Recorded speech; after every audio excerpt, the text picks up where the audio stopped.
എല്ലാവർക്കും കുഞ്ചൂസ് വ്ലോഗ്സിലേക്ക് സ്വാഗതം. മഴയത്ത് ചിക്കൻ കറി വെച്ചപ്പോൾ ഞങ്ങൾ കറിവേപ്പില പറിക്കാൻ പോവാണ്. മഴ പെയ്തിട്ടുള്ള ഇതാണിത്, കണ്ടോ, കുറേ വെള്ളമാണ്. ഇപ്പോൾ കറിവേപ്പില പറിക്കാം.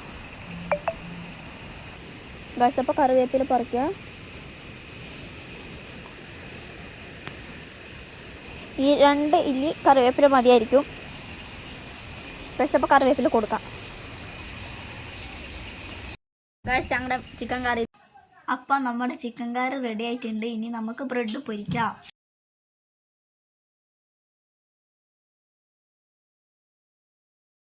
കഴിഞ്ഞിട്ടുണ്ട്.